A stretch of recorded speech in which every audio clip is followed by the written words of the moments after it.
வள்ளுவர் வாக்குங்கிற சேனலில் உங்களுடைய கருத்துக்களை நிறைய பார்த்துருக்கேங்க ஐயா. நிறைய வீடியோஸ் பார்த்துருக்கேங்க. உங்களுடைய கருத்துக்கள் எல்லாம் எங்களுக்கு ரொம்ப பிடிக்குங்க. என்னுடைய ஜாதகத்தில் சனி சந்திரன் சேர்க்கை இருக்குது அப்படின்னு சொல்லி சொன்னாங்க ஐயா. அதில் இதனால தான் உங்களோட வாழ்க்கையில் நிறைய பிரச்சனைகளை நீங்கள் சந்திச்சிட்ருக்கீங்க அப்படிங்கிற மாதிரி சொன்னாங்க ஐயா. ஆனால் அவங்க சொல்கிறாங்களே தவிர அதுக்குண்டான முழு தீர்வு எங்களுக்கு சொல்லலைங்க. யாருமே சொல்ல, நிறைய ஜோதிடர்கிட்ட நாங்கள் பார்த்துருக்கோங்க. ஆனால் எல்லாருமே இப்படி இருக்குன்னு தான் சொல்கிறாங்களே தவிர அதுலேருந்து தப்பிக்கிறதுக்கு என்ன வழிங்கிறத யாருமே சொல்லலைங்க. ஐயா கிட்ட மட்டும்தான் இதுக்குண்டான முழு தீர்வு கிடைக்கும் அப்படிங்கிற ஒரு நம்பிக்கையில் தாங்க அந்த கேள்வி உங்ககிட்ட நான் வைக்கிறேங்க. இதுக்குண்டான விளக்கத்தை எங்களுக்கு சொல்லுங்கய்யா. ரொம்ப சந்தோஷமா. இப்போ உங்களோட கேள்வி என்னன்னா, நீங்கள் உங்களுக்கு சனி சந்திரனை பற்றி நீங்கள் தெரிஞ்சுக்கணும் இல்லைங்களா? ஆமாங்க. இப்போ ஒரு லாஜிக்காக நீங்கள் தெரிஞ்சுக்கங்க, என் கூட நீங்கள் பேசலாம். இப்போ ஒரு லாஜிக்காக தெரிஞ்சுங்க. சனியும் சந்திரனும் ஒரு சேர்க்கை இருக்குது அப்படின்னு சொன்னால், முதல் அந்த சனிச்சந்திரன் சேர்க்கை புணர்வு தோஷம் என்று பொருள். புணர்வு தோஷம் என்னன்னு தெரியுமா உங்களுக்கு? பேசுங்க. இன்னும் முழுசா விளக்கம் அதுக்கு எங்களுக்கு தெரியல. புணர்வு தோஷம் அப்படின்னா, சந்திரன் பிரயாண கிரகம், ரொம்ப வேகமாக போகக்கூடிய கிரகம். சரிங்களா? சந்திரன் ரொம்ப வேகமா போகக்கூடிய கிரகம். சனி தாமதமா போகக்கூடிய கிரகம். கரெக்டுங்களா? சந்திரன் 2.25 நாளுக்குள்ள ஒரு ராசி டக்குன்னு கடந்துருவார். அப்படின்னா என்ன, எல்லாத்துக்கும் வருஷ கணக்குல கிரகங்கள் நகரும். ஆனா சந்திரன் மட்டும் ஒரு ராசியில 2.25 நாளைக்கு ஒருக்க பயிற்சி ஆகிறாரு. ஆனா சனி 2.5 வருஷம் ஆகுது இல்லைங்களா? அப்ப பிரயாண கிரகம் எது? சந்திரன்.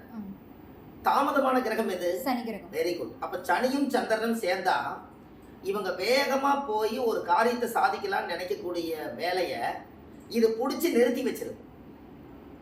புரிஞ்சுங்களா? அப்படின்னா சனி சந்திரன் சேர்க்கை இருக்கிறவங்களுக்கெல்லாம் திருமணம் வேகமா நடத்தலான்னு போனாங்கன்னா, அந்த வேகமா நடத்தக்கூடிய திருமணம் அதிகமா நின்று போறது எல்லாமே சனி சந்திரன் சேர்க்குதான். சரிங்களா? நம்ம எண்ணம், நம்மளுடைய மனசு சந்திரன், நம்மளுடைய உடல் சந்திரன், தாய் சந்திரன்.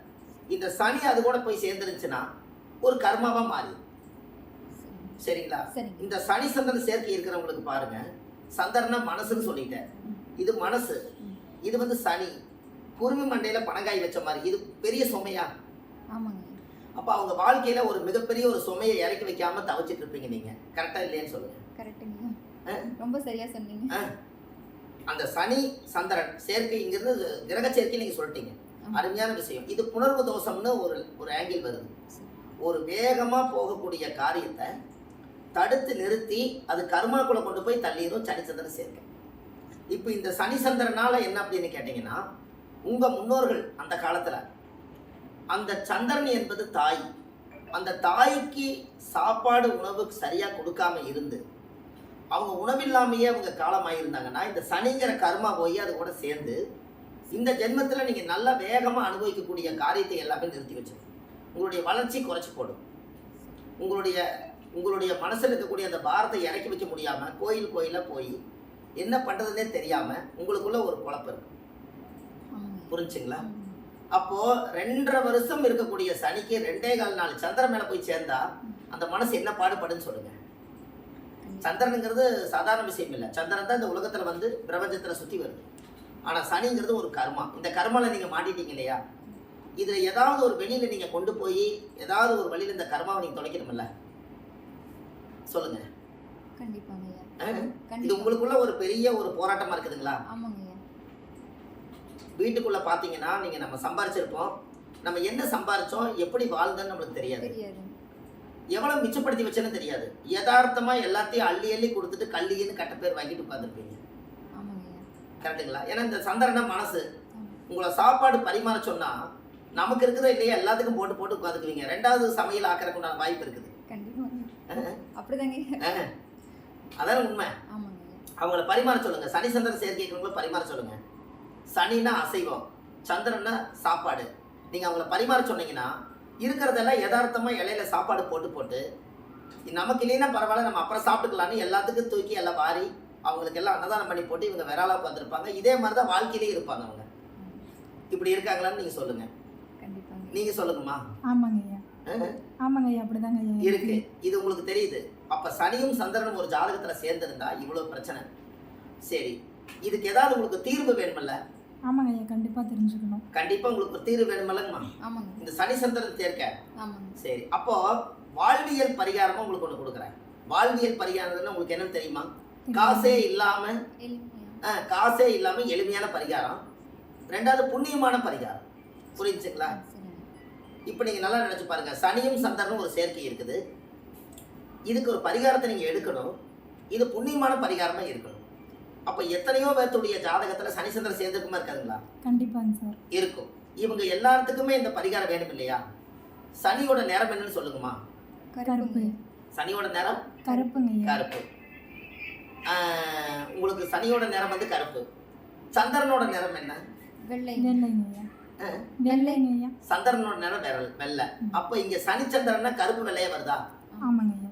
சரி, நம்ம என்ன பண்ணலாம்னா, ஒரு கோவில்ல போய் சுவாமிக்கு வந்து அபிஷேகம் பண்றதுக்கு தண்ணி வந்து மேல இருந்து கொண்டு வருவாங்கல்ல, ஆமாங்க ஐயா. மோட்டர் போட்டு மேல கொண்டு வருவாங்கல்ல, ஒரு கருப்பு கலர் தானே சின்டெக்ஸ் டேங்க் இருக்குது. ஆமாங்க ஐயா. சின்டெக்ஸ் டேங்க் எங்க இருக்குதுங்க? கருப்பு கலர் இருக்குதா? இருக்குங்க. இதை கொண்டு போய் கோயில்ல மேல ஒன்று வாங்கி உபயமா வச்சிருங்க. ஆனா அதுல இருந்து பைப்பு போட்டு சாமிக்கு தண்ணி பிடிக்கணும்ல, ஆமாங்க ஐயா. அது ஒயிட் கலர் பைப்பை கொண்டு வாங்க. ஒயிட் கலர் பைப்பும் சின்டெக்ஸ் டேங்க் ரெண்டுமே நீங்க கண்டிப்பா கொண்டு வாங்க. கொண்டு போய் கோயிலுக்கு உபயமா கொடுத்துருவாங்கன்னு. இங்க சனி சந்திர சேர்ந்துருச்சுங்களா? கருப்பு டேங்கு, பைப்பு வெள்ளை. அப்ப இந்த டேங்க்ல இருந்து வரும்போது, அந்த சந்திரன் வந்து வரும்போது உங்களுடைய கர்மாவதை தீக்கிறதுக்கு இந்த நீர் பிரசனம் இது நீர் பரிகாரம். இது யாராவது யோசிச்சிருப்பீங்களா? இல்லைங்க ஐயா. இதெல்லாம் கேள்விப்பட்டது இல்லைங்க. இதுவரை யோசிச்சுக்கிறீங்களா? ஒரு ஆலயத்துல கோவில்ல சுத்திகரிப்பு தண்ணின்னு சொல்லுவாங்க. சுத்தப்படுத்தி ஒரு மினரல் வாட்டர்மா தண்ணி கொடுக்குறாங்கல்லங்க, அதுக்கு ஒரு சின்டெக்ஸ் டேங்கும் ஒரு வெள்ளை கலர் பைப்பும் உங்களுடைய ஜென்ம நட்சத்திர தண்ணிக்கு நீங்க வாங்கி கொண்டு போய் கொடுத்துட்டு வந்தீங்கன்னா உங்களுக்கு இந்த பிரச்சனை தீரும். சரிங்களா? இது கூட ஒரு கோயிலுக்கு நீங்க போகணும். குச்சனூர் சனி பகவான் கோயில்ல போய் கணவனை இழந்த விதவைக்கு நீங்க சாப்பாடு அன்னதானம் வாங்கி கொடுத்துட்டு வந்தீங்கன்னா உங்களுக்கு அந்த சனிச்சந்திரனுடைய கர்ம நிவர்த்தியாகும். இப்போ உங்களுக்கு புரியுதுங்களா? ஏன் அப்படி எடுக்கிறீங்க? சனினா கருப்பு, சனியுடைய வாகனம் காக்கா. அப்ப காகத்துக்கு சாப்பாடு வச்சுட்டு கொச்சனூர்ல சனி பகவான் கோயில்ல போய் கணவனை இழந்தவங்களுக்கு அந்த காலத்துல அமங்கலின்னு சொல்லுவாங்க. சுமங்கலி இருக்கிறவங்க அமங்கலி ஆயிடுவாங்க. அமங்கலியான என்ன புடவை கட்டுவாங்க? வெள்ளை கலர் தான் கட்டுவாங்க. அப்ப வெள்ளை கலர் புடவை இருக்கிறவங்களுக்கு, அந்த காலத்துல கட்டிக்கிறவங்களுக்கு நீங்க சாப்பாடு அன்னதானம் வாங்கி கொடுத்தீங்கன்னா உங்களுக்கு அது சரியாயிருமா? இதை செஞ்சு பாருங்க. 90 நாள் உங்களுக்கு ஒரு மிகப்பெரிய மாற்றம் வரும். இப்ப புரியுதுங்களா? வாழ்வியல் பரிகாரம் 1, கோயில் பரிகாரம் 2. இது ரெண்டுமே உங்களுக்கு எளிமையா இருக்கா? இது உங்க ஜாதகத்துல சேர்ந்து இருக்குது. என்னைக்காவது ஒரு நாள் ஆலயத்துக்கு நீங்க பெரிய டேங்க் தண்ணி வாங்கி கொடுக்க வேண்டாம். ஒரு 500 லிட்டர் சின்டெக்ஸ் டேங்கும் ஒரு பைப் வாங்கி கொடுத்தீங்கன்னா எவ்வளவு தண்ணி வந்தாலும் அதுல வந்து அந்த வெள்ளையில வந்தாலும் சாமிக்கு போகும். அதுல ஒரு தோஷம் உங்களை விட்டு விலகுது. ஒரு கோயில்ல குச்சனூர் சனி பகவான் கோயில்ல போய் சனி என்பது கருப்பு நிறமா இருக்கறனால அங்க போய் காகத்துக்கு எள்ளு தயிர் நல்லெண்ணெய் சாதம் வந்து காகத்துக்கு சாப்பாடு வச்சுட்டு சனி பகவான் கோயில்ல உங்களுக்கு தீபம் போட்டு சாமி கும்பிட்டு அங்க இருக்கக்கூடிய அமங்கலியா இருக்கிறவங்களுக்கு ஒரு 2-3 பேருக்கு சாப்பாடு வாங்கி கொடுத்துட்டு உங்க குலதெய்வம் கோயில் போயிட்டு வந்தீங்கன்னா இந்த ஜென்மத்துல இருக்கக்கூடிய புணர்வு தோஷம் நீங்கி அந்த சனி பகவானுடைய ஆசீர்வாதம் உங்களுக்கு நிறைய கிடைக்கும்.